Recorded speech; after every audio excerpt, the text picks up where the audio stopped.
First on report. Rahul മാങ്കൂട്ടത്തിനെതിരായ 3 ബലാത്സംഗ കേസുകളിലും ഉടൻ കുറ്റപത്രം സമർപ്പിക്കും. നിയമസഭാ തെരഞ്ഞെടുപ്പിന് മുൻപ് കുറ്റപത്രം സമർപ്പിക്കാനാണ് നീക്കം. രാഹുലിനായി SIT ഇന്ന് കസ്റ്റഡി അപേക്ഷ നൽകും. 3-ാം പരാതിയിൽ അന്വേഷണ സംഘത്തിന് കൂടുതൽ തെളിവുകൾ ലഭിച്ചിട്ടുണ്ട്. രാഹുലും അതിജീവിതയും ഹോട്ടലിൽ എത്തുന്നതിന്റെ CCTV ദൃശ്യങ്ങൾ SITക്ക് ലഭിച്ചിട്ടുണ്ട്. അതിജീവിതയെ രാഹുൽ ഭീഷണിപ്പെടുത്തുന്ന കൂടുതൽ വാട്സ്ആപ്പ് ചാറ്റുകളും റിപ്പോർട്ടർ പുറത്തുവിട്ടു. തനിക്കെതിരെ നിന്നവർക്കും കുടുംബത്തിനുമെതിരെ അതേ നാണയത്തിൽ തിരിച്ചു കൊടുക്കുമെന്നാണ് MLAയുടെ ഭീഷണി. ഹരിമോഹനുണ്ട് കൂടുതൽ വിവരങ്ങളുമായി. ഹരിമോഹൻ, ഇന്നിപ്പോൾ ഈ രാഹുൽ മാങ്കൂട്ടത്തിന്റെ അഭിഭാഷകൻ ജാമ്യാപേക്ഷ നീക്കുന്നില്ല എന്ന് കേൾക്കുന്നുണ്ട്.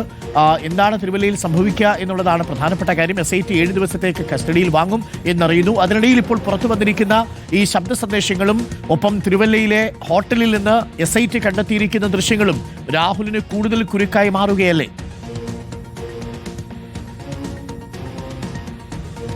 അരുൺ, ഇന്ന് കസ്റ്റഡി അപേക്ഷ സമർപ്പിക്കുകയാണ് SIT. രാഹുലിന് വേണ്ടിയിട്ട് ഒരാഴ്ചത്തെ കസ്റ്റഡിയാണ് ആവശ്യപ്പെടുക. രാഹുലിനെയും കൊണ്ട് തെളിവെടുപ്പ് നടത്തേണ്ടതുണ്ട്, വിശദമായി ചോദ്യം ചെയ്യേണ്ടതുണ്ട്.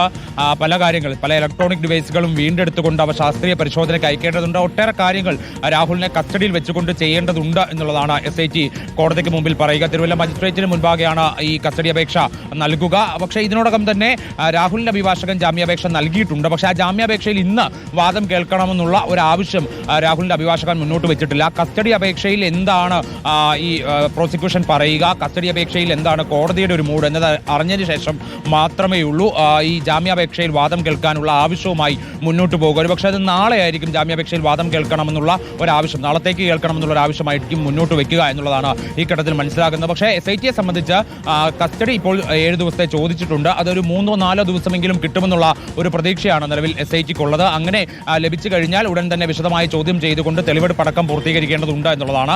ഇതിനോടകം തന്നെ ചില തെളിവുകൾ ശേഖരിച്ചിട്ടുണ്ട്. നേരത്തെ അരുൺ സൂചിപ്പിച്ചതുപോലെ ചില CCTV ദൃശ്യങ്ങൾ ഈ കേസിൽ ഏറ്റവും നിർണായകമാണ് എന്ന് കരുതപ്പെടുന്ന CCTV ദൃശ്യങ്ങൾ, അതായത് 2024 ഏപ്രിൽ മാസത്തിൽ ഹോട്ടലിൽ വെച്ച് ഇരുവരും കണ്ടുമുട്ടുന്ന CCTV ദൃശ്യങ്ങളാണവ.